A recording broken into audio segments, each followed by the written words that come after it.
Hi students, आज का concept हमारा क्या है? Determinants of demand. इससे प्रीवियस वीडियो में हम लोग ने क्या देखा था? आपका meaning of demand and types of demand देखा था। तो मीनिंग ऑफ डिमांड में हम लोग ने क्या देखा था? थोड़ा सा रिवाइज करते उसको क्या देखा था? डिमांड मीन्स क्या होता है? कंडीशंस आपको बताई गई थी। डिजायर होनी चाहिए, एबिलिटी टू पे होनी चाहिए, विलिंगनेस टू बाय होना चाहिए, बराबर है। At the given time and at the given price, उसको हम लोग क्या बोलते हैं? डिमांड बोलते हैं। टाइप्स ऑफ डिमांड में क्या देखा था? हम लोग ने एग्जांपल देखा था 3CID। 3C मतलब 3 पॉइंट्स, इनका किससे रिलेशन है? C से, मीन्स कॉम्प्लीमेंट्री डिमांड था, कॉम्पिटिटिव डिमांड था, कंपोजिट डिमांड था, इनडायरेक्ट डिमांड था एंड डायरेक्ट डिमांड था। क्लियर है? आज का कॉन्सेप्ट हमारा क्या है? Determinants of demand. Determinants of demand का मतलब होता है कि ऐसे कौन कौन से फैक्टर हैं जिसकी वजह से डिमांड में चेंजेस आता है। मतलब ऐसे कौन कौन से फैक्टर है जिसकी वजह से डिमांड या तो कम होगा या फिर ज्यादा हो जाता है। क्लियर है? टोटल एक एक पॉइंट्स को हम लोग स्टार्ट करते हैं। तो फर्स्ट जो हमारा पॉइंट है वो है प्राइस को लेके। क्लियर है? इंपॉर्टेंट इसलिए स्टार्टिंग ही यही से हुई है, प्राइस से। तो प्राइस का डिमांड के साथ क्या रिलेशन है? आपने देखा रहेगा कि प्राइस अगर बढ़ता है, प्राइस अगर इंक्रीज हुआ, ऊपर का साइन मीन्स इंक्रीज हुआ, तो डिमांड हम लोग क्या करते हैं? डिक्रीज कर देते हैं। सामान की प्राइस, प्रैक्टिकली आप देखोगे, प्राइस अगर बढ़ती है कमोडिटी की तो डिमांड क्या होता है? डिक्रीज होता है। और प्राइस अगर कम हुआ तो डिमांड क्या होता है? इंक्रीज होता है। ये तो हर कंज्यूमर यही सोचता है, क्योंकि डिमांड कॉन्सेप्ट किसके हिसाब से चलता है? कंज्यूमर के हिसाब से चलता है, कंज्यूमर बिहेवियर के ऊपर। तो कंज्यूमर की सोच ये होती है, प्राइस अगर बढ़ेगा डिमांड हम क्या करेंगे? कम करेंगे। प्राइस कम होगा तो डिमांड क्या करेंगे? बढ़ा देंगे। तो इसको कौन सा रिलेशन बोलते हैं? इसको बोलते हैं इनवर्स रिलेशन है। कौन सा रिलेशन है? इनवर्स रिलेशन है। किसके बीच में? प्राइस एंड क्वांटिटी डिमांडेड के बीच में। कौन सा रिलेशन है? Inverse relation. इनवर्स क्यों? क्योंकि एक बढ़ता है तो दूसरा कम होएगा, एक इंक्रीज होएगा तो दूसरा डिक्रीज हो जाता है। क्लियर है? प्राइस हो गया क्लियर। सेकंड पे आते हैं इनकम। कंज्यूमर की इनकम, यहाँ पे लिखता हूं मैं, कंज्यूमर की अगर इनकम इंक्रीज होती है तो डिमांड भी क्या होती है? इंक्रीज। आदमी की इनकम बढ़ती है, कंज्यूमर की इनकम बढ़ती है, तो देखा रहेगा भाई डिमांड भी बढ़ जाता है। और अगर इनकम कम हुआ तो उसके हिसाब से डिमांड भी कम हो गया। तो ये कौन सा रिलेशन है? क्योंकि यहाँ पे ध्यान दो, इनकम बढ़ा तो डिमांड भी बढ़ा, और इनकम कम हुआ तो डिमांड भी क्या हो गया? कम हो गया। तो इसको हम लोग बोलते हैं डायरेक्ट रिलेशन। कौन सा रिलेशन है ये? डायरेक्ट रिलेशन है। डायरेक्ट रिलेशन मतलब दोनों इंक्रीज तो इंक्रीज चलेंगे, डिक्रीज तो डिक्रीज चलेंगे। इसको हम लोग बोलते हैं डायरेक्ट रिलेशन। इसका मतलब अगर कंज्यूमर की इनकम इंक्रीज होएगी तो क्वांटिटी डिमांड भी क्या होएगा? इंक्रीज होएगा। इनकम अगर डिक्रीज तो क्वांटिटी डिमांड भी क्या होएगा? डिक्रीज हो जाएगा। क्लियर है? दोनों point price and income clear हो गया। नेक्स्ट बात करते हैं साइज ऑफ पॉपुलेशन, जनसंख्या। साइज ऑफ पॉपुलेशन में सिंपल सा लॉजिक है भाई, पब्लिक बढ़ेगी, पॉपी में से यहाँ पे पॉपुलेशन की बात हो रहा है, प्राइस की बात नहीं हो रहा है, पॉपुलेशन की बात हो रही है। पॉपुलेशन अगर बढ़ता है तो क्वांटिटी डिमांड भी तो बढ़ता है। कॉमन सी बात है भाई, पब्लिक बढ़ेगी, जनसंख्या बढ़ेगी तो डिमांड बढ़ेगी, ज़्यादा खाना, ज़्यादा पीना, सब कुछ ज़्यादा हो जाएगा। तो इसका मतलब हो गया डिमांड भी बढ़ने वाला है। और पॉपुलेशन अगर कम तो क्वांटिटी डिमांड भी कम। ये कौन सा रिलेशन? सेम इनवर्स रिलेशन है, सॉरी डायरेक्ट है, क्योंकि दोनों साथ में चल रहे। कौन सा रिलेशन? डायरेक्ट। क्लियर है?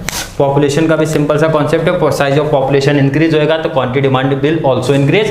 क्वांटिटी डिमांड आपका डिक्रीज है तो प्राइस भी क्या होगा? सॉरी पॉपुलेशन भी क्या हो जाएगा? डिक्रीज। गवर्नमेंट पॉलिसी की बात करते हैं। गवर्नमेंट पॉलिसी में एक एग्जांपल आपको लेके चलो, टैक्सेशन।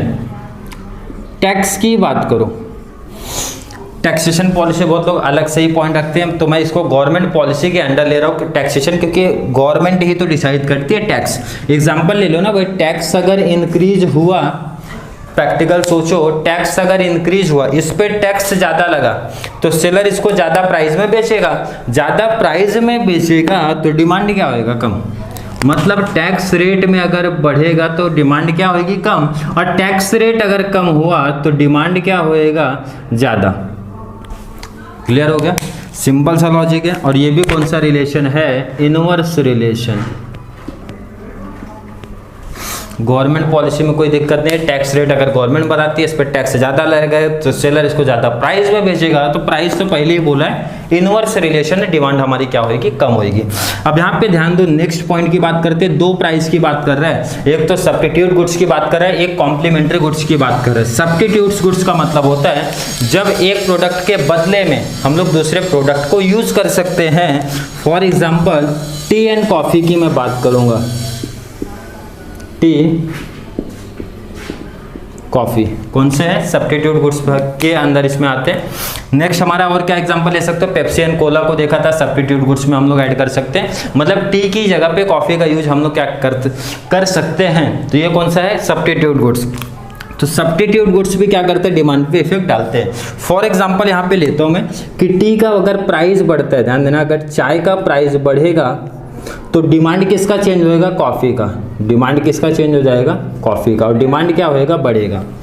मतलब अगर आपका प्राइस, किसका प्राइस, टी के प्राइस में इंक्रीमेंट होएगा, चाय की कीमत अगर बढ़ेगी, चाय की प्राइस अगर बढ़ेगी, तो कुछ कस्टमर कहाँ जाएंगे, इधर आएंगे, कॉफ़ी का। तो कॉफ़ी का प्राइस सेम था लेकिन क्या हो गया, डिमांड बढ़ गया, किसकी वजह से, क्योंकि उसके सब्स्टिट्यूट गुड्स के प्राइस में चेंजेस हुआ है। इसका मतलब होता है सब्स्टिट्यूट गुड्स के अगर टी के प्राइस में आप चेंजेस करोगे तो उसका इफेक्ट आपको किस पे दिखेगा, कॉफ़ी पे दिखेगा, कॉफ़ी का डिमांड भी बढ़ जाएगा। क्लियर है यहाँ पे। Price of complementary goods, complementary demand भी देखे थे। इसमें एग्जांपल किसका लोगे आप, कार एंड फ्यूल का एग्जांपल लोगे। क्या लेना है आपको, कार एंड फ्यूल का। क्लियर है, क्योंकि कार एंड फ्यूल कौन से, कॉम्प्लीमेंट्री गुड्स है। अब यहाँ पे ध्यान देना, अगर फ्यूल का प्राइस बढ़ेगा, फ्यूल का प्राइस अगर बढ़ेगा तो कार की डिमांड क्या हो जाएगी, कम हो जाएगी। कॉम्प्लीमेंट्री गुड्स में ये बोला जाता है, अगर कॉम्प्लीमेंट्री मतलब दो गुड्स आते हैं, दो या दो से ज़्यादा गुड्स आएंगे, उसमें से अगर एक का प्राइस बढ़ेगा, एक की प्राइस में अगर इंक्रीमेंट होता है तो क्वांटिटी डिमांड उसकी क्या हो जाएगी, कार की डिक्रीज हो जाएगी। ये हमारा होता है कॉम्प्लीमेंट्री गुड्स की बात करते हैं। एडवर्टाइजमेंट का सिंपल सा रीज़न है, जितना ज़्यादा ऐड कराओगे, जितना ज़्यादा आप ऐड कराओगे, एडवर्टाइजमेंट जितना ज़्यादा रहेगा, आपके प्रोडक्ट की डिमांड उतना ही ज़्यादा रहेगी, और डिमांड जितना लो उतना डिमांड क्या रहता है, कम। मतलब सिंपल सा लॉजिक है, प्रैक्टिकल है कि हम लोग ने देखा रहेगा जो कंपनी जितना ज़्यादा ऐड कराती है उनका डिमांड मार्केट में उतना ज़्यादा होता है। तो ये ऐड का भी कौन सा रिलेशन है, डायरेक्ट ही है। नेक्स्ट बात करते हैं फैशन। फैशन में भी देखा रहेगा, फैशन वाले गुड्स की प्राइस हाई अगर रहती है, प्राइस अगर फैशनेबल गुड्स का हाई है तो भी पब्लिक डिमांड करती है, डिमांड भी हाई रहता है। गुड्स फैशन में है तो भी डिमांड क्या रहता है, हाई रहता है। और जैसे गुड्स आउट ऑफ फैशन हुआ, जैसे ही गुड्स आउट ऑफ फैशन हुआ, आप प्राइस कम कर दो तो भी डिमांड कम ही रहता है। क्लियर है। तो फैशन भी हो गया, फैशनेबल गुड्स रहता है तो डिमांड उसकी क्या रहती है, ज़्यादा रहती है। प्राइस ज़्यादा हो या फिर कोई फर्क नहीं पड़ता। टेस्ट, हैबिट एंड प्रेफरेंस की बात करते हैं। अब यहाँ पे एग्जांपल लेता हूँ भाई, हैबिट का एग्जांपल जैसे लेता हूँ, मेरी हैबिट है चाय पीने की ज़्यादा, तो चाय की प्राइस अगर जितना मेरी हैबिट है चाय की, टी की प्राइस कितना भी बढ़ेगा, मेरी जो डिमांड है वो तो कॉन्स्टेंट ही रहने वाली। डिमांड क्या रहेगा आपका, कॉन्स्टेंट ही रहेगा, क्योंकि अब मेरी हैबिट हो चुकी है। या फिर आप इसमें ले सकते हो एग्जांपल सिगरेट का दे सकते हो, सिगरेट पीने की हैबिट हो जाती है कुछ लोगों को, तो प्राइस उसका कितना भी होने दो, डिमांड कांस्टेंट ही रहेगा ना भाई, या फिर डिमांड ज़्यादा रहेगा, वो डिपेंड करता है सामने वाले के ऊपर उसकी हैबिट किस तरीके की है। मतलब वो लोग डिमांड तो भी उस केस में क्या करते ही है। लास्ट बात करते हैं एक्सपेक्टेशन अबाउट फ्यूचर प्राइस। ये भी प्रैक्टिकल पॉइंट है, एक्सपेक्टेशन अबाउट फ्यूचर प्राइस। अब यहाँ पे एग्जांपल मैं देता हूँ कि जैसे कंज्यूमर को पता चल गया कि नियर फ्यूचर में, कंज्यूमर को ये पता चला कि नियर फ्यूचर में जो प्राइस है वो क्या होने वाली, बढ़ने वाली है। बंदे को ये पता चला कि नियर फ्यूचर में प्रोडक्ट का प्राइस बढ़ेगा, तो क्वांटिटी डिमांड जो रहेगा, क्वांटिटी डिमांड जो रहेगी करेंट टाइम की, क्वांटिटी डिमांड किसकी बात कर रहे हैं, करेंट टाइम, करेंट टाइम की क्या हो जाएगी, ज़्यादा। होता है प्रैक्टिकल ऐसा।